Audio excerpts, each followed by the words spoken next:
Merhaba arkadaşlar, Mat Mimarisi kanalımıza hoş geldiniz. Satranç çalışmalarımıza kaldığımız yerden devam ediyoruz. Bugünkü dersimiz piyonların hareketleri ve piyonların özel durumları. Dersimizin içeriği şunlardan oluşuyor. Piyonlar ne zaman iki adım hareket eder? Piyon terfisi nedir? Piyonlar niçin geri gitmek istemez? Hep ileri gitmek ister. Ayrıca piyonla taş alma nasıl yapılır?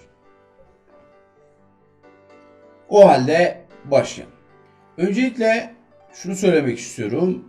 Piyon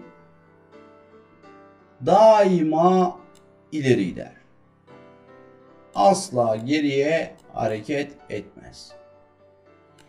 İleri hareket etmesinin amacı piyonların en son sıraya ulaşmak ve niçin en son sıraya ulaşmak olduğunu birazdan konuşacağız. En son sıraya ulaşmak olduğu için amacı geriye gitmek istemez ve asla geriye gidemezler. Madem ki amacı en son sıraya ulaşmak, o yüzden piyonlara ilk başta 2 adım gitme hakkı verilmiş. Amacına ulaşması için. İsterse 2 adım gitme hakkını kullanır,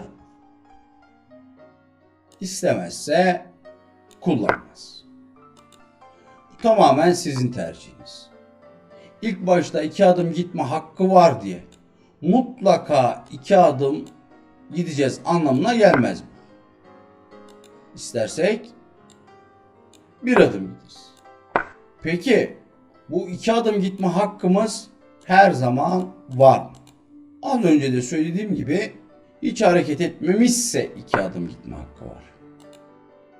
Eğer daha önce hareket etmişse, örneğin şu piyon E4 piyonu daha önce hareket etmişse artık 2 adım gidemez. Bakın düdük sesi de geliyor. Çünkü kural hatası. 2 adım gitmesi için hiç hareket etmemiş olması lazım. Peki sizce H3 piyonu 2 adım hareket edebilir mi? Böyle bir hakkı var mı? Normalde piyon sarıyla işaretlediğim karede başlıyor. Buraya geldiyse, H3'e geldiyse daha önce hareket etmiş demektir. O yüzden 2 adım değil, sadece 1 adım hareket edebilir. Peki H7 piyonu 2 adım hareket etme hakkı var mı? Tabii ki var. Çünkü başladığı yerde duruyor. Daha önce hareket etmemiş. E4 piyonunun 2 adım hareket etme hakkı yok. Daha önce hareket ettiğini söylemiştik. O yüzden E4 piyonu sadece 1 adım hareket ediyor. Peki B7 piyonu kullanılmamış. Daha önce hiç hareket etmemiş. O halde 2 adım hareket etme hakkı var. Şimdi burada piyonlarla taş alış işlemine bakacağız.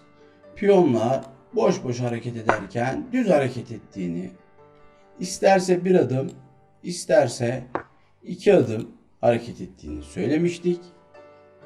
Ama rakip taşlardan birisini yerken düz değil, çapraz yer. Yani şunu söyleyebiliriz. Piyonlar hareket ettiği gibi taş yemez. Piyonlar düz hareket eder ama bir taşı yerken çapraz yer. Sadece hareket ederken düz hareket eder ama herhangi bir taşı yiyeceği zaman çapraz yer. Peki size şunu soracağım. Bu piyon 2 adım gitme hakkı var mı? Yok. Çünkü 2 adım gitme hakkı başladığı yerde olur.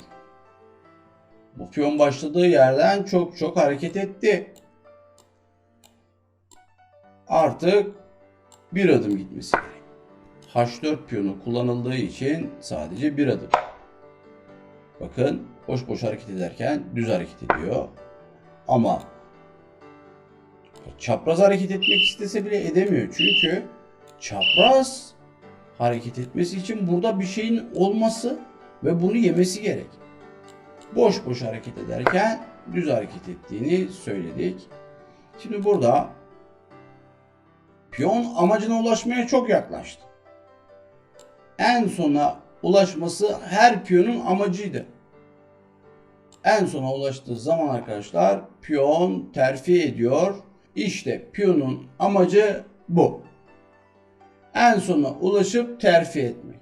İsterse ata terfi etmek, isterse file terfi etmek, isterse vezire ya da kaleye.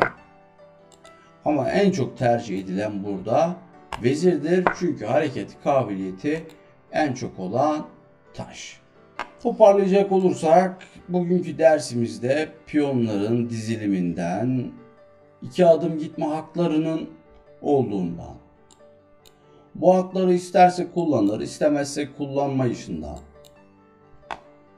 piyon terfisinden ve piyonla taş alış işleminden bahsettik. Videomu sonuna kadar izlediğiniz için teşekkür ediyorum arkadaşlar. Kanalımızı beğenip abone olmayı unutmayalım. Bir sonraki videomuzda görüşmek üzere.